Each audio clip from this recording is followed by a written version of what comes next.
captain by a hook with a red beard. Captain by a hook with a red beard.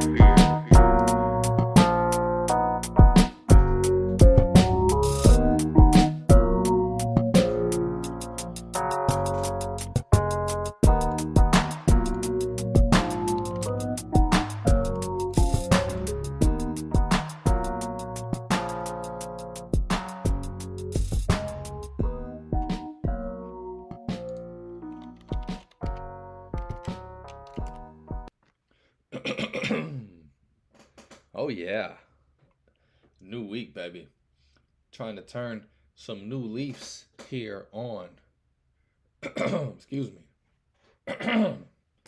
Lord have mercy. I need to start doing some vocal warm-ups. I sit here for about 2 hours when I wake up, writing articles, going through numbers, crunching them, punching them. Need to start talking to myself. Yeah. Warm the voice up. It is Monday, baby. Jam-packed show. Going into the second year of this show, still got about 3 weeks. 2 weeks, about 2 weeks until we actually turn the full year, November 7th, 2022. Seems like so far away saying 2022.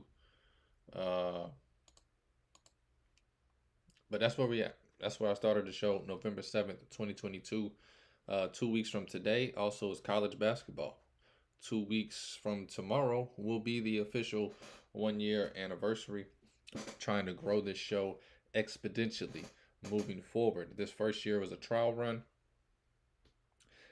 Trying to figure out what I like to do, what y'all like to hear. This show is at its basis a gambling sports show. However, it's so much more. I talk news, I talk trends, I give my opinion, probably too much, but hey, it's my show.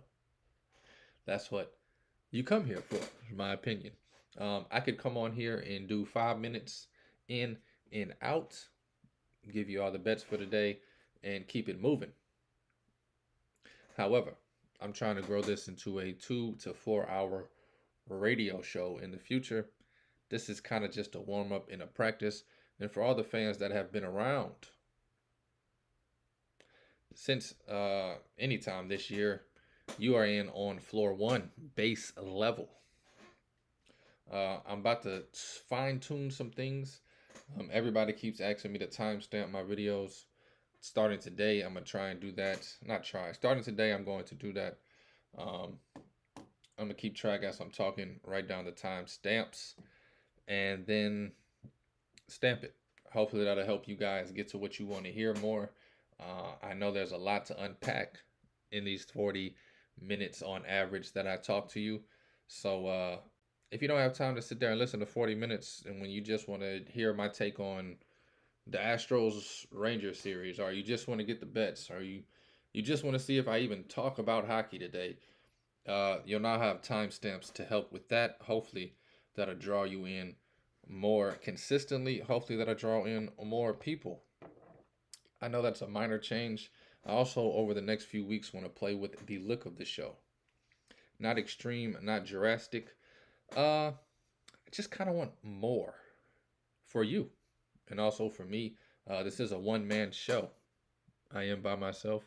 So I don't know how extravagant, that's not even a word.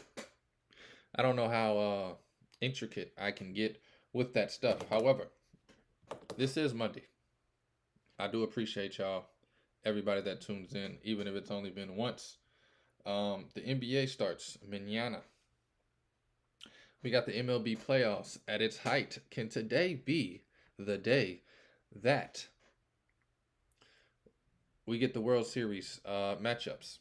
I think so.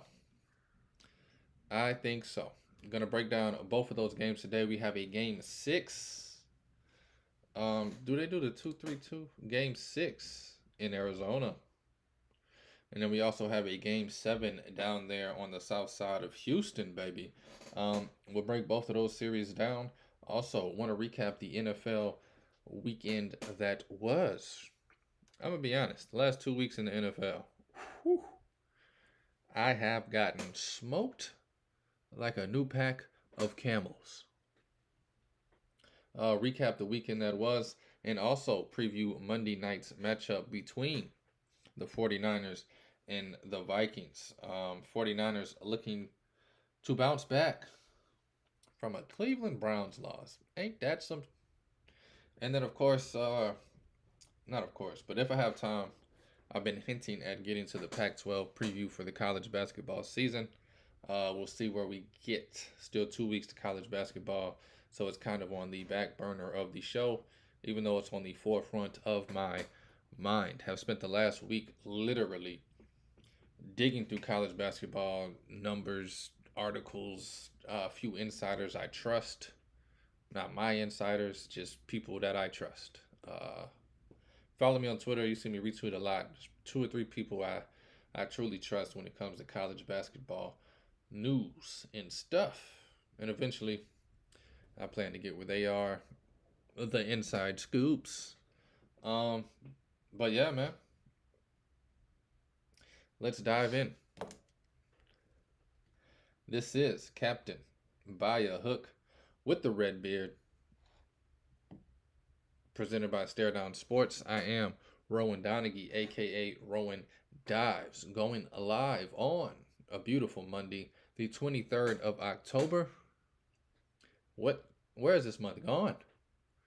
Literally, a week from Halloween. Feels like just yesterday. It was June, July. I swear to God. I don't know where August and September went, ain't even October. But hey, it's been a beautiful 90 days, just been going with the flow. But let's jump into, I'm going to kick it off with some NBA news. Nobody really, sorry, I'm trying to write timestamps down. This might be harder than I thought. Just takes my mind off of whatever I'm saying. NBA news. Start with that. I really don't want to talk about much. Tomorrow I'll preview those games. Really not a big NBA guy. I'm a Knicks fan if anybody cares. The one thing I did want to talk about though going into the season today is a dark horse in the Western Conference. One of the few, like I said, I'm not a big NBA guy. I don't really take futures a lot. However, when I see an opportunity, I tend to jump on it and pounce on it. Today, I want to talk to you about the Houston Rockets. Yes, the Houston Rockets. Plus 4,000 to win their division, the Southwest Division. Get on it now if you want to get on it.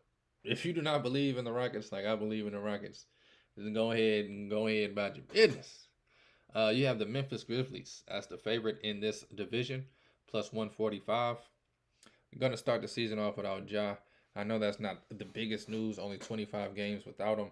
Once he comes back, they should be able to get in a rhythm. Of course, you have the Dallas Mavericks as the second favorite, plus 185 with Luka, Kyrie. They're going to try one more year of that experiment. I honestly don't think it works, strictly because 2 of your starters ball dominant and lack defense, and I don't see that changing. We've seen Kyrie in this league for close to a decade now. I don't think all of a sudden he becomes the defensive stopper. And Luka, never seen this guy in shape once, so he's not bringing any effort on the defensive end. I think this is actually a step back year for the Mavericks. I mean, last year was a step back year for the Mavericks after being a playoff team for 2 or 3 years, missing the playoffs on purpose, getting fined, all that hoopla. That's a bad way to go. That's a bad way to end the season and go into the next season. The third favorite in this division is the Pelicans at plus 210. As much as I love the Pelicans, player-wise, Brandon Ingram's one of my favorites since Duke, honestly, and I hate Duke, so he's one of the few guys from Duke that I've rooted for. Love C.J. McCollum. I love I love the players on this team. I just don't think this roster or this coaching staff has enough. Not even going to mention Zion Williamson until I see him play even 65, 70 games in a season.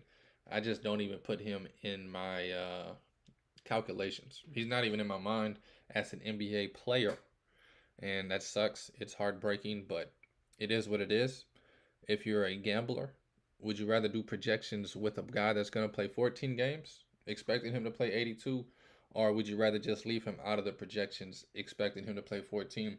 I'd rather the second, the one that's most likely. And I know he looks jacked and in shape. I just think mentally he doesn't have the willpower to be an NBA superstar. And I could be wrong. I'm not trying to talk down on the man or point fingers at him. Just telling you what we've seen since he's been drafted over the last 5, 6 seasons. And then the last team on this division's list is the San Antonio Spurs. Victor, wow. That's all I got to say. I don't think the Spurs are ready to take that leap. I think the Houston Rockets are actually poised to leap above the Mavericks and the Pelicans, and it'll be the Rockets, and the Grizzlies going at it for this division. Do not be surprised if this young Houston Rockets team is a top 5 seed in the Western Conference. Not only do they have young talent across the board, I think this is the year everything comes together. The addition of Fred VanVleet, who's been one of the best point guards in this league the last 5 seasons, will take a lot of pressure off of Jalen Green, allow him to be more of a two-guard combo scorer, which is what he does best. Jamari Smith Jr. flashes of greatness in his rookie season, stepping into his sophomore season. There could be a sophomore slump. However, there are a lot of veterans on this team that I think will get this young core right. Anon Thompson, I think is his name. Through the preseason, he has looked like the best player on this team. Experts are saying it's already his team, and him and Jalen Green are a 1-2 combination, which, hey, I ain't mad at it. It's only preseason. I don't like to get overhyped, but man, this guy could be something special. That's a young trio of players that could do some damage, and then you add in Fred VanVleet. You add in a combination of pretty damn good veterans and pretty damn good big men down low. Sorry, I just want to call them out. I mean, they added Dylan Brooks. I don't think he's nothing special. 6'7", play some defense, hit some shots. Reggie Bullock, great mind guy. He can talk to these young guys. Jeff Green, he's won everywhere he's went. Boban Marjanovic, literally just the glue to most of the teams he's been on. Jock Landale, who impressed me a lot last season as a backup for the Phoenix Suns. He stepped in huge situations. And then, of course, Victor Oladipo, who we've seen his career and how it's gone. Some young bucks that I haven't mentioned: Cam Whitmore, rookie Jeremiah Robinson Earl, Matthew Myers. These were all winners in college. And then you add in the fact that now they have Coach Ime Udoka. Depending on how you feel about him, I really don't give a damn. The fact is, he won in his only season as a head coach. And now he has an opportunity with what I think a great roster to win again. I'm looking for the Rockets to make some noise. They also have a pair of LSU boys, Tyree Easton and Darius Days. I don't think you'll ever see Darius Days. I don't think he has NBA talent, but hey, he made the team. So, well, at least he's on the list right here on the rosters. I think he'll be more of a G League player. I just wanted to shout him out for his LSU ties. But man, Jermaine Samuel is also from Villanova. They just got some. This is like the perfect roster of young superstar talent, up and coming, a point guard in his prime with experience and knowledge to help the team and get them comfortable, get them in their spots. And then you have a coach who, like I said, went to the finals as his first year in the NBA. My damn pen going out too. I've used this pen since I started this show. and it's going out on me. I'm about to have to grab a new one. This is the same pen every day I write down all my stuff with, and I don't know, kind of bittersweet that it is going out on me. But that's how I feel about the NBA. Haven't really looked at too much stuff. Maybe tomorrow, tonight, I'll look at some more futures and throw something else at you. But that's my favorite future right now is the Houston Rockets to win the Southwest Division, plus 4,000. I also take their over on the regular season wins. Let me get that number for you. Over 31 and a half. I mean, I probably like this better than winning the division.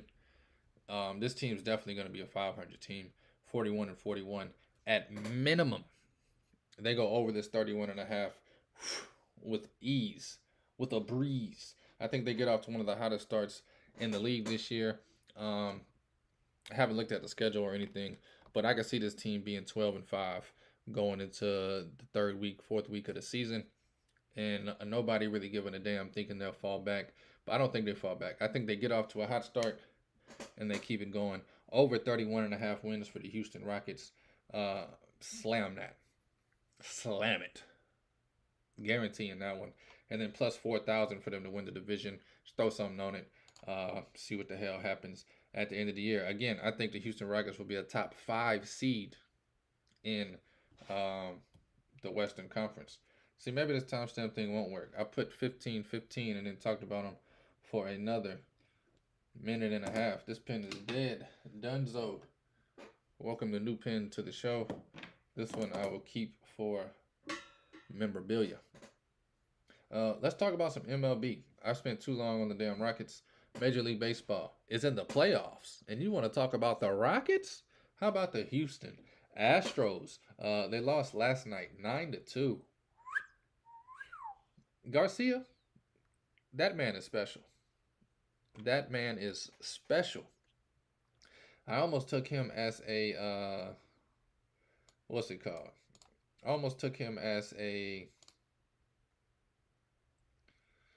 World Series MVP, but I didn't think they'd make it to the World Series. Still don't think they make it to the World Series. One more bet on the Rockets. I'm sorry. I'm just lying to y'all with this timestamp if I do put it. This pen got to get going. It's brand new. All right. This timestamp thing's messing up my flow. Plus 710 for the Rockets to make the playoffs. Guaranteed they make the playoffs, especially now with 10 teams. Oh, my God. I'm sorry. Playing tournament is hilarious to me. Houston Rockets plus 710 to make the playoffs. 4,000 to win the division, over 31 and a half wins. You'll definitely get them in the playoffs, and you'll definitely get the over 31 and a half wins. I promise you. Major League Baseball, moving on, finally. Game 7 tonight between the Rangers and the Astros, 7 p.m. Central Time. Astros at home for Game 7. Man, this series has been a bananas. Road team winning. I'm not sure if they won every game. Haven't really tracked it like that, but it feels like the road team has won every game. Yeah, they did. Astros won all 3 in Dallas. Rangers won all 3 in Houston. That does scare you, huh? Tell me this. I guarantee you. Not guarantee you. I'm saying that too much. It's a gambling show. Can't guarantee nothing. Astros win tonight, man. Astros, Phillies, both of them win tonight. Both of them close out the series. I will break it down a little more right now. But Astros, baby. Scherzer on the mound for the Rangers. Don't know why they're doing this. Don't know why they're doing this. They must have injuries to players. They should start Dane Dunning, Martin Perez. I don't know if they're injured. I haven't seen them in the playoffs much. These guys were studs for them through the regular season. I love Max Scherzer. I don't know why they're putting this much on him in the playoffs when he's literally coming back from injury. Last Wednesday was his first game pitching, coming back from injury. Got tore up a little bit early. And then now Game 7, they're going back to him. I get that he's a legend. I think you need to help him out. Help him out. This is the second time you're putting him in a situation in this series where it's all on him, and I don't think he shows up. As heartbreaking as it will be to watch Max Scherzer get tore up tonight, I think you watch Max Scherzer get tore up tonight. Christian Javier, the righty for the Astros, has been dominant in this playoffs. He's 2-0 already, ERA 1.69. I think he has a steady start as well. Goes 5 innings, maybe giving up 1 or 2. However, I think the Astros put up 3 or 4 on Scherzer. It goes down to the bullpen. Because it's a game 7, of course, we could see him getting pulled in the 4th. They're going to unload it. Both of these teams. They're not going to take a chance. They're not going to try and see if the starter can last another inning. They're going to the bullpen and they're going through the rotation. I believe win or lose tonight. You lose, you go home. You win, you get 3 or 4 days rest before the World Series begins. So, definitely going to empty the tank there. This is where the Phillies have the advantage. I think it's finally caught up to them. The Dbacks, I'll say. I think it's finally caught up to the Dbacks.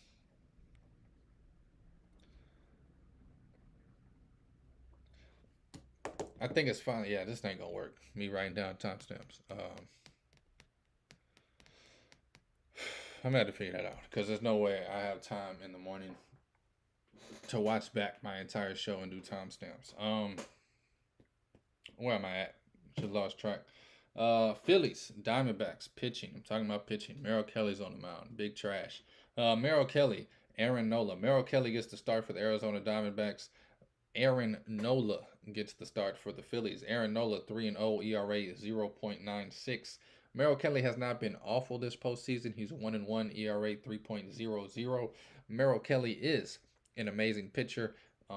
Love what he's done the last 2 or 3 seasons with the Diamondbacks. He's definitely, before Zach Gallen emerged, he was looked at as their ace. He had an amazing season last season, came to this season and has been consistent. You got to win the games when Zach Gallen pitches. You just got to. You lose game 1 with Gallen, you lose game 2 with Merrill Kelly. You get 2 wins, the next 2 wins, which honestly, I don't know how y'all did it, with Brandon Pfaadt giving you his best performance of his life, going 5 innings in that game. Don't remember who you started after that. And then you go back to Gallen. That's the game you need. Gallen gives up 6 runs, and now it's all on Merrill Kelly. And when it's all the pressure's on Merrill Kelly, I don't know. I don't see him. And even if the Diamondbacks win tonight, what do you do in Game 7? Brandon Pfaadt again? There's no way he can replicate that. Let me stop acting like there's no way, but I don't see it happening. I'll say that. I don't see Merrill Kelly going deep into this game. I don't see the bullpen standing up tonight. And if they do, Game 7 will literally be chickens run around with their head cut off as far as the pitchers go for the Diamondbacks. This has been my biggest harp on them all season. I said before the season, Diamondbacks will make it to the NLCS and lose in Game 7. Looks like I was off by 1 game. Although I could have been exactly right. We'll see what happens tonight. But if I had to call it, Merrill Kelly gets slapped around a little bit. Bullpen falls apart. Phillies win this one, and they win this one big. I'm talking 12-2, 12-3. I don't think this is going to be a close game at all. We saw the last game in 6-1. I think this is similar fashion. Diamondback bats, they came into the playoffs hot. However, since this against the Phillies, they've kind of resorted back to the regular season Dbacks, inconsistent, leaving runners on base, doing all the things that you lose games doing. They've had some sparks, some flashes, some lightning in a bottle. Tora Lavulo says everybody needs to stop acting like we're lucky to be here. I agree. No such thing as luck in baseball. You're either good or you're not. Diamondbacks team is a very good team, a very young team. I've said it before. I'll say it again. I think over the next decade, the Diamondbacks do make multiple runs to the World Series. I think over the next decade, they get 1 or 2 rings. They have the talent. They just need to get some pitching. I don't know how much longer Merrill Kelly will even be a major league pitcher. Zach Gallen is in his prime right now. You probably got 3 or 4 more prime seasons of Gallen. Merrill Kelly's probably shot. I guess Brandon Falk could turn into a stud. You have some young guys that haven't even made the playoff roster that I think are studs. So moving forward, I love this Diamondbacks team. Tonight, however, I think they lose by a lot. I think the Phillies, I think the Astros secure the series tonight, and I think we have our World Series rematch from last year starting this weekend with the Phillies and the Astros. And how would you love that? Oh, baby, I know you will love it. Man, I'm geeked up about this damn tonight. I'll be watching both of these games, Game 6 and Game 7. Again, I think Phillies and I think Astros win it. If you want to get some bets down on it, I do have a few bets myself. I'm going to take the Phillies on the run line, -1.5, +112. Also, I'm going to take the over 8 Phillies, Diamondbacks over 8. Phillies win by more than 2, -1.5, +112. Those are my two bets for the Phillies and the Diamondbacks. Astros, Rangers. Part of me wants to get greedy and take the run line +155. However, I made that decision on Friday, Game 5, and Astros won by 1. And boy, when I tell you I could have stabbed myself in the leg with a pencil, I needed a Band-Aid that night. Oh, buddy. Oh, buddy. Oh, buddy. Anyway, long story short, I'm taking Astros on the money line, laying the juice -126. Astros get the job done at home. Phillies on the run line, Phillies over 8. If I had to take a total in the Rangers Astros, it'll be the under 9.5. However, Max Scherzer could get up 9 by his damn self. So I'm gonna stay away from the total. We're gonna be on the Astros money line, Phillies run line, Phillies over 8, Phillies Diamondbacks over 8, and those are the bets for this evening in Major League Baseball playoffs. Boy, oh boy. Let's talk some NFL real quick. Recap the weekend that was, and then dive into Monday Night Football. I do have two bets for you tonight in Monday Night Football. These are probably, one of these bets is my favorite bet of the entire slate of Week 7 from Thursday through now. And boy, oh boy, it just got even better. The total between the 49ers and the Vikings. The total between the 49ers and the Vikings is 43. Oh, I loved it at 44. Best bet of the year, over 44. Now you can get an over 43. Give it to me, baby. Nice and slow. Give me the 49ers also on the spread. I was about to say on the buck line. Give me the Niners, baby. Laying the points, -6.5. 49ers dominate tonight. The defense takes over, gets a few stops early. I do think the Vikings rally late. You know how the Vikings do it. Come up short as always. I think the Niners win this game by 10. I think the total gets hit over in the middle of the third quarter. Look for the 49ers to win this game. My number has it, like I said, around a 10-point game, and the total going over for sure. I'm thinking like 34-24. That's the number I keep coming up with around there. Sometimes I get 44-20. Sometimes I get 28-20. Keep getting the Vikings around 20-23. Keep getting the 49ers at 30 plus. So I'm taking 49ers on the spread, -6.5. It's a little juice right now. So if you want it under 7, hopefully you're awake right now and you can slap it all on the floor. San Francisco, the 49ers, McCaffrey, questionable. I don't know if he plays. I don't know if he should play. I think they find a way to get him limited snaps and get him a touchdown at least. Not betting McCaffrey touchdown. That's one of the things I just don't bet, McCaffrey touchdowns. Just like yesterday with Bijan. I hate to say it, but I would never bet Bijan props. They came out before the year, the Falcons did, and said, we're not using Bijan like y'all think. He will be our third running back. We are a trash organization, and we waste high-level draft picks. I said, wow, that was pretty honest. from the Falcons. And they've done it. They showed it. He also did say he was sick. I don't know what to believe. All I know is I expected Bijan to not get the usage that would make him a superstar yet. I mean, we've seen flashes of him being maybe the greatest running back ever this season. But as far as counting on him day in and day out, or fantasy or gambling or anything, you can't do it.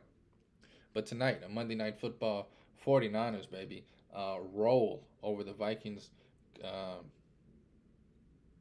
Kirk Cousins throws 3 picks.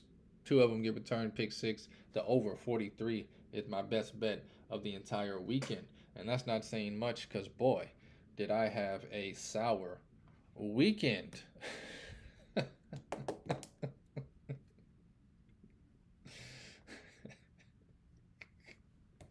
Try to keep up with these timestamps. It's already driving me crazy. Maybe I'll get used to it.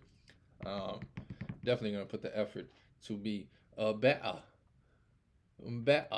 Now let's go through the scores of this weekend, and let me give you a few of my hot takes. Bills, they stink. I just want to throw that out there. The Bills stink. Been trying to tell y'all for 3 damn seasons. Josh Allen ain't the Bills. Ain't nobody in Buffalo. And at first, I ain't gonna lie, man, I was rooting for him. I liked him. Underdog story. Josh Allen, trash, but can he do it with the talent around him? You know, I was rooting for the guy. Let's go, Josh. Show him you're the man. And then I got so much backlash and hate for saying that this team is average, this quarterback is average at best. It just made me hate him because of the delusional fans. It's like the Cowboys. I don't really hate the Cowboys or Dak Prescott. I mean, an average team, average quarterback, they go well together. But the fans that add on to, oh, well, Dak Prescott, the Cowboys, the Bills, Josh Allen. I mean, just go slap yourself. You got to be realistic. I'm the biggest Saints fan there is, and I tell you right now, the Saints trash, Derek Carr trash, and they ain't never going to be. Put it on paper, baby. That's what it is. We already talked about that game. The Bears, surprisingly, without Justin Fields, or maybe, just maybe, Justin Fields is the problem. I'm not saying he's a horrible quarterback. It just needs to improve in a lot of ways. Yesterday, can't even remember this guy's name. T. Badgett. He pretty much showed everything Justin Fields need to improve in. Get the ball out on time, read your reads. Justin Fields is too. I'm just gonna go out there and wing it. Rely on my athleticism to carry me, and good things will happen. Not always, especially not at a league where you're not the most athletic person on the field. There's linebackers, defensive ends, and safeties and corners way more athletic than you are, Justin.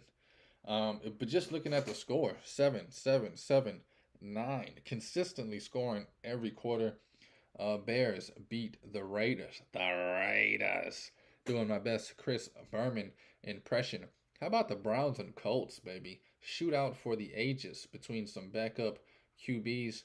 This game was all over the damn place. All over the damn place. How about the Browns? 4-2. 4-2. Browns fans, you should be happy. 39-38 victory over the Colts. The Patriots, on the day that they sign Bill Belichick to an extension, come out and slap the Bills all on the floor.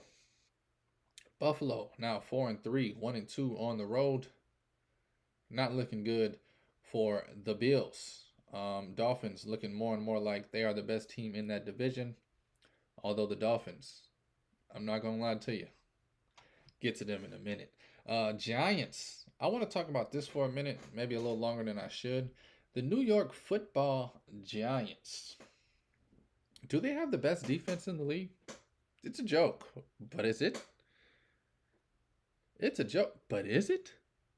Hold the Bills to 14 last week and hold the Commanders to 7 this week. Commanders have been one of the most high-scoring offenses, one of the most high-powered offenses.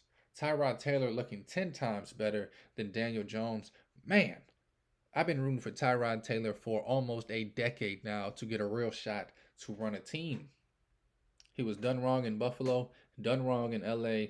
Now he's a backup on the Giants to Daniel Jones. I'm going to be honest with you. The dumbest thing the Giants ever did was believe in Daniel Jones, and it shows. Played the defense stepped up for Tyrod Taylor. That's the biggest, like, if you're a sports guy. Daniel Jones was playing, y'all losing 40-0. Tyrod Taylor comes in, the defense steps up. He's getting the ball. The players, they're stepping up. They're blocking more. They're doing the extra things. With Daniel Jones, it's just like, oh man, we. But with Tyrod, it's like they believe they have a chance. They go the extra yard, and then you look at players just getting love from him. Waller, 7 receptions, 98 yards, 1 touchdown. He's lucky to get 40 yards with Daniel Jones, and I'm just saying, Giants are much better with Tyrod Taylor.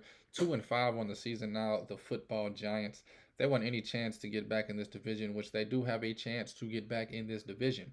They just beat the Commanders, who are in their division. They get another look at the Cowboys, and if Tyrod Taylor starts, I think they have a chance. He takes care of the ball. 279 yards, 2 touchdowns for Tyrod Taylor. Giants get the victory, 14-7. NFC South, a showdown between the Falcons and the Buccaneers. 16-13, Falcons creep away with the win, as always. Creep away with the win, as always. Man. It was a pretty good game. I watched most of it. I had both of these quarterbacks rushing props, which both of those hit. I also had the over in this game, which did not hit at all. So, bleep them. Falcons get the victory and now take sole possession of number 1 in the NFC South. The Ravens. I think the Ravens are underrated. I think the Ravens are highly underrated. 5-2 on the season. Yet they're talked about as if they're 2-5. Doesn't make sense to me. However, I think the Ravens are exactly where they want to be. Not in the spotlight. They're like the Spurs this season. Like the 07 Spurs, you know? Nobody talks about them until they sweep LeBron. I think the Ravens will be a force to be reckoned with the rest of this season. I mean, Lamar Jackson alone, without even the rushing yards, throws for 357 yards and 3 touchdowns. I mean, wow. And then they play the Lions, who supposedly have one of the best defenses in the league, and absolutely thrash them. Here's a 40-piece. Take that back to Detroit with you. Detroit only able to put up 6 points. I mean, oh my God. Your entire offense cannot be David Montgomery. I'll just say that and leave it there. Ravens defense putting on a spectacle. Ravens offense also putting on a spectacle. I didn't know where I was going with that one. Kind of got lost in the shuffle. Ravens win 38-6. Win big. How about the Steelers? I'm going to toot my own horn real quick.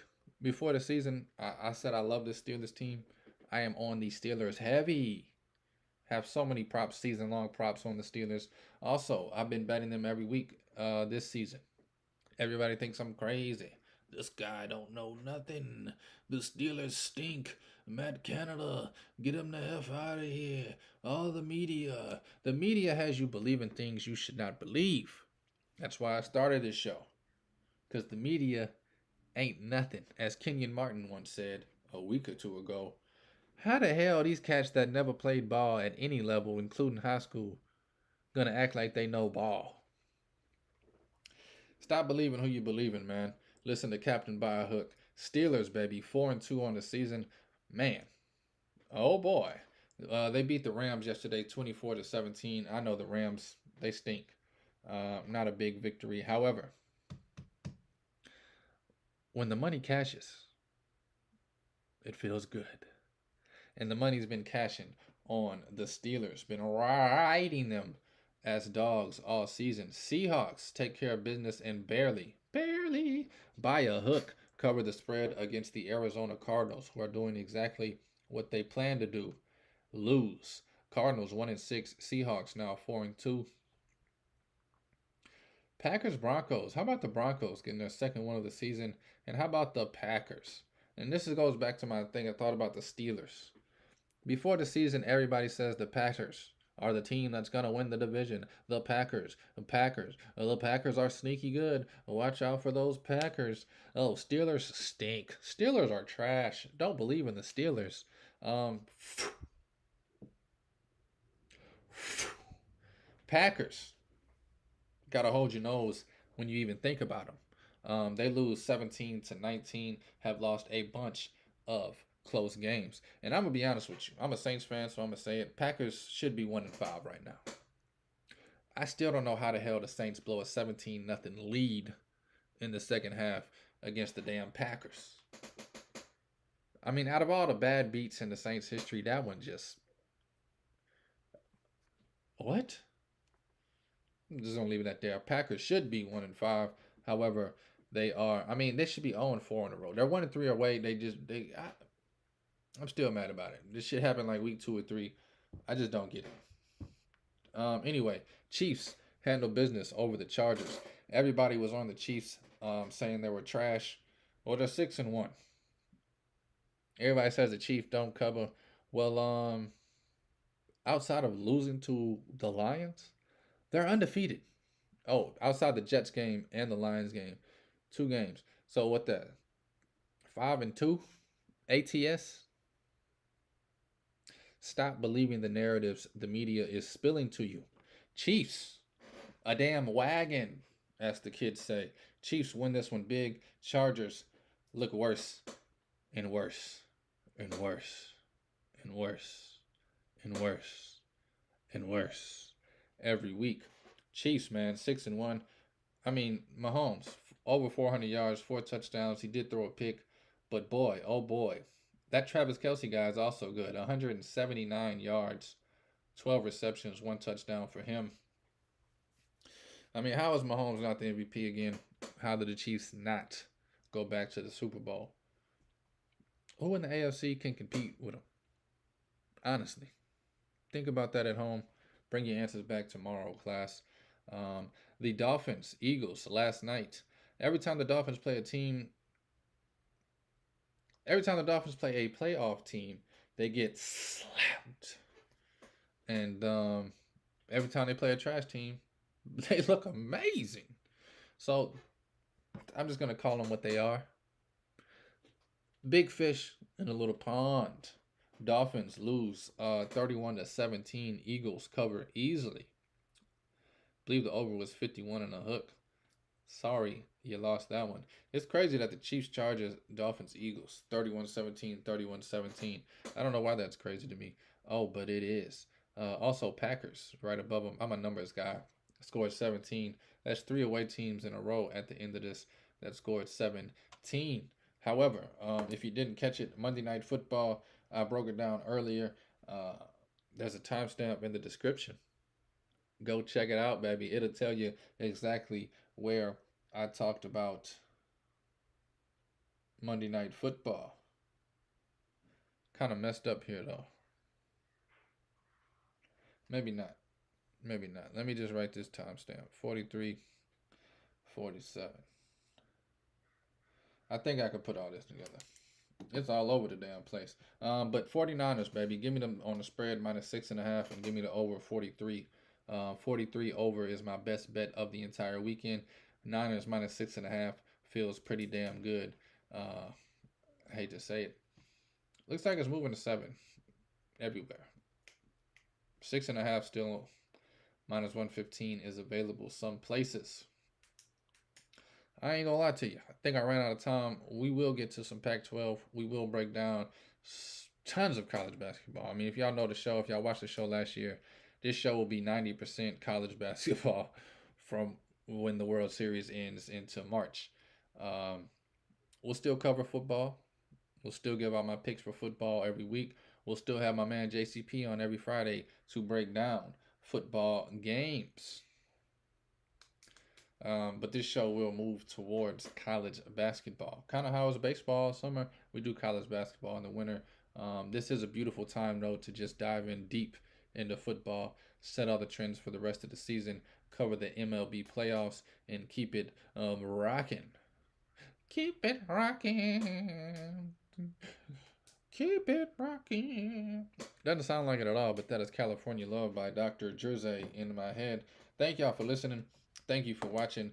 Thank you for the love, and thank you for the support. This is Captain by a Hook with the red beard, presented by Stare Down Sports. I am Rowan Donaghy, aka Rowan Dobbs, going live on the 23rd of October. It is a Monday, and this is a morning show. Please take all wagers at your own risk, and please, please gamble responsibly. 1 second. All right, all my bets for tonight. We got Niners on the spread. Niners Vikings over 43. We're going Astros on the money line. We're going Diamondbacks Phillies over 8. We're going Phillies on the run line.